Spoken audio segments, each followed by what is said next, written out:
Olá, tudo bem? Esse é mais um áudio onde eu quero falar para você sobre o que é a observação serena. Áudios e em vários vídeos que eu gravei aqui para o canal e para a página, eu falo muito sobre a questão da observação serena. E algumas pessoas têm me perguntado, mas o que é? Como se faz a observação serena? Como eu sempre digo, a observação serena é o primeiro passo que nós precisamos dar, na direção do sucesso, daquilo que nós queremos realizar intimamente, pessoalmente. A observação serena nos ajuda a dominar, a ter o domínio sobre os estados de identificação com o mundo externo. Existem, logicamente, inúmeras práticas livres, que você pode estar fazendo como exercício de observação serena. Então, o que é a observação serena? Como é estar num estado de observador e serenamente? Isso acontece quando nós deixamos de nos identificar com aquilo que nós estamos observando. Ou seja, é deixar que os pensamentos fluam livremente, sem nos identificarmos com eles. É deixar que a emoção aconteça, flua livremente, sem nos identificarmos com os motivos pelos quais nós estamos sentindo aquela emoção. Então, permitir que a energia flua livremente, quer seja quando nós estamos pensando, sentindo uma emoção, isso é observação serena. E aí, até que ponto isso é benéfico para nós? Porque você pode se perguntar, mas Adiran, eu preciso me identificar com as coisas, as pessoas e as situações, inclusive para conseguir me proteger, me autoproteger. Sim, absolutamente correto. Também. Porque o que eu estou falando aqui sobre a observação serena é no sentido de você aquietar a sua mente. É você entrar numa quietude mental, numa serenidade mental. Porque, veja bem, quando nós nos identificamos com algo, com um objeto, com alguma coisa, uma pessoa, uma situação, enfim, nós perdemos a noção de nós mesmos.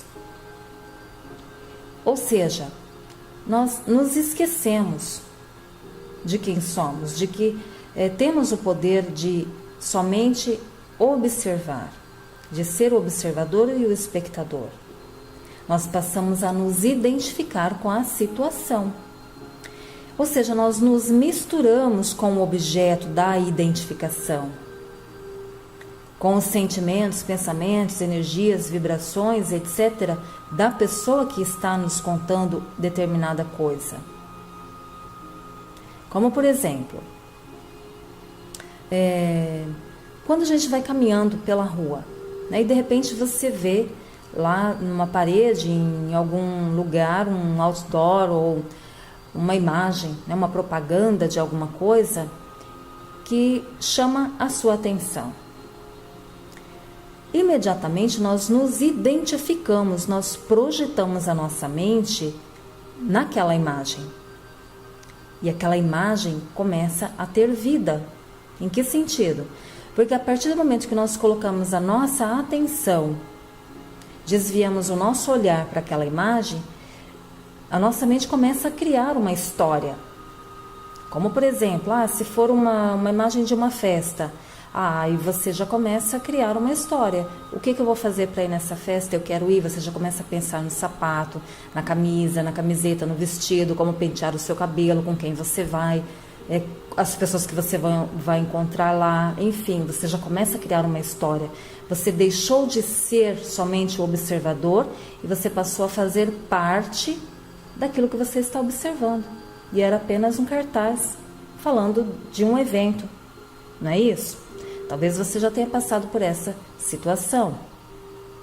Então, não nos identificarmos com o objeto, com a informação, é quando nós não damos atenção àquilo. Nós só vemos, observamos aquilo colhemos a informação, mas não nos interagimos, não aprofundamos aquela situação, porque nós queremos manter uma quietude mental enquanto fazemos a nossa caminhada. Então, nos identificarmos ou projetarmos a nossa mente dentro daquela imagem, vai fazer com que você, inclusive, perca todo o exercício que você fez durante a caminhada. Porque para que você comece a pensar, a projetar, a criar essa história, você vai movimentar todo o seu corpo, você vai usar todos os mecanismos para gerar essa história e mais imagens, mandando muito mais informação para o seu banco de dados do que quando você estava só limpando, fazendo a sua caminhada. Aí você desvia, né, totalmente do seu objetivo primário. Inclusive, você pode até, se aparecer alguma pessoa, começar a conversar sobre isso e até deixar de fazer a sua caminhada. E veja que muitas coisas acontecem no nosso dia a dia por conta disso, por conta dessa falta de atenção interior.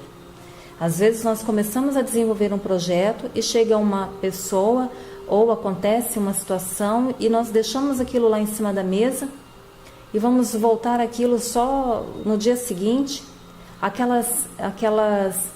Aqueles insights que havíamos tido antes para colocar no projeto, a gente já esqueceu. Se você não anotou, acabou esquecendo. E no dia seguinte você vai se lembrar que estava pensando em algo, mas isso já vai ter uma outra energia, uma outra conotação. Então a observação serena faz com que você fique em você. Tudo começa e tudo se encerra em você. Inclusive faz com que você não perca essa energia. Você economiza energia, mantendo a sua mente tranquila. Então, no dia a dia é muito mais interessante, muito mais saboroso, muito mais edificante você praticar a autoobservação, né? A observação serena por 2, 3 minutos, 5 minutos que seja, se você tiver tempo, porque você vai economizar energia, você vai manter a mente tranquila. Quem se autoobserva, né, quem faz a prática da observação serena, está se conhecendo a cada instante. Ou seja, muito mais que isso, ela está se programando a sua mente para ganhar mais espaço para as novas informações. E essas informações vão se acomodando. E isso faz com que você dê permissão, né, para as suas memórias irem fluindo naturalmente. Quantas vezes você precisou se lembrar de alguma coisa e que você tentou e você não conseguiu? Quanto mais você tentava se lembrar de uma situação, de uma frase, de um texto, de um livro, de seja lá o que for, mais distante dessa lembrança você ficava, né? Você começa a se lembrar de todas as outras coisas, menos daquilo. E quando você esquece, você se lembra. Então, entrar no estado de observação serena, se tornar o seu observador, vai melhorar muito a sua qualidade de vida, a qualidade das suas percepções, vai preparar você para exercícios mais profundos, que é quando você tiver que manter a concentração no seu trabalho, quando você tiver que ter a atenção redobrada em cima daquilo que você está fazendo, quando você tiver um desejo, você realmente colocar toda a vontade em cima disso. Então, para nos tornarmos co-criadores, nós precisamos ter aprender a fazer estes exercícios. Então, praticar a observação serena é um passo extremamente importante para nos tornarmos pessoas, inclusive, saudáveis. Porque, veja, quando você tem uma dor de cabeça, se você consegue fazer a observação serena, você vai começar a buscar dentro de si mesmo qual foi o momento em que você começou a sentir a dor de cabeça. E você vai se lembrar de que talvez você tenha comido algo que tenha feito mal, talvez você tenha sentido um cheiro diferente, talvez, enfim, né, você vai conseguir identificar a causa disso e vai ser muito mais fácil aplicar o tratamento, né, em cima deste problema. Então, espero que eu tenha ajudado você a entender um pouco mais sobre o que é a observação serena, estar num estado profundo de observação serena. E depois eu vou fazer um exercício para colocar você num estado de observação serena, tá certo? Um forte abraço, até breve, imensa gratidão por você estar aqui. Deixe seu comentário, curta aqui o meu canal, a minha página e compartilhe. Quem sabe mais algumas pessoas do seu círculo de amizades também gostariam dessas informações, não é verdade? Um forte abraço, um beijo no coração, até breve.